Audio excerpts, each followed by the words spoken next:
Palavra de vida eterna, hoje é domingo, dia do Senhor, dia 30 de agosto. E a palavra de Deus hoje, do Evangelho de São Mateus, capítulo 16, versículos de 21 a 27.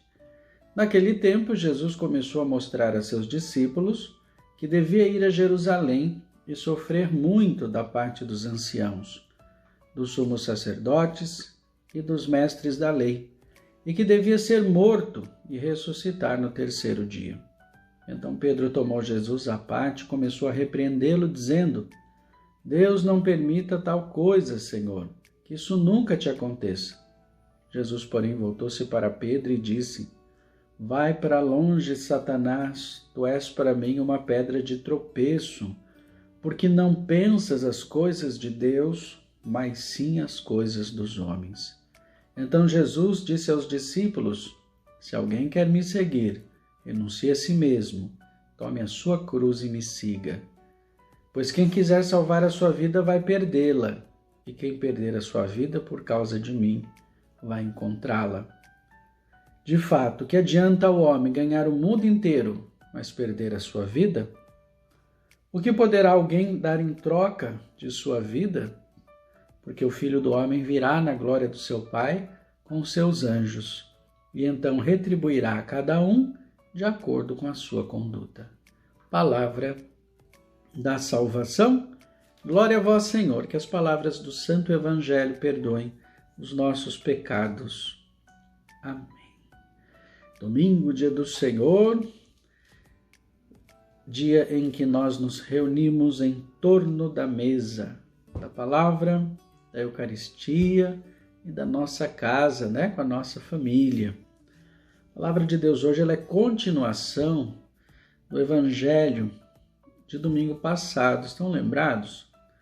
Em que a pergunta principal era: quem é Jesus? Jesus pergunta para os discípulos: quem sou eu para vocês?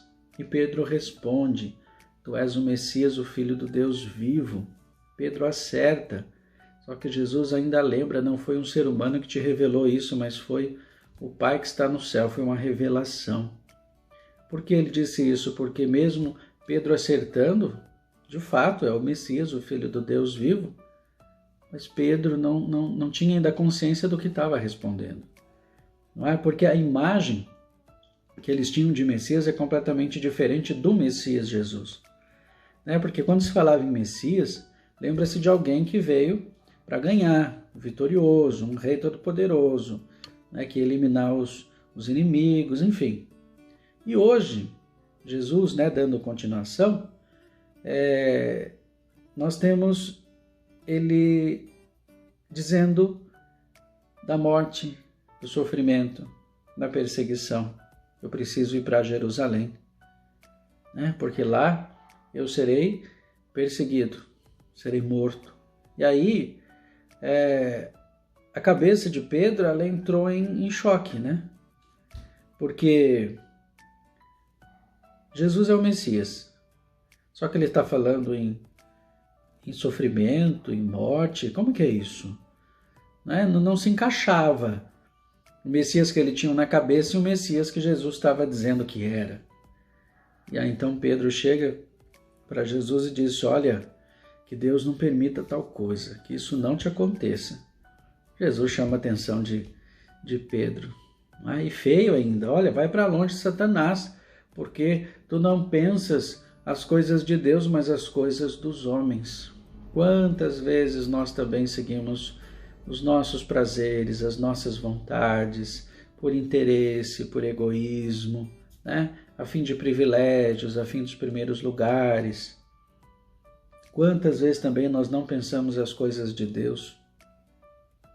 Nós vamos na onda do mundo, na onda da moda. E aí Jesus então vai dizer depois: se alguém quer me seguir, renuncie a si mesmo, tome a sua cruz e me siga. Não tem outro jeito. Tem que renunciar a si mesmo, tem que sair do centro, tem que deixar o eu de lado. Nós chegamos a Deus através do outro.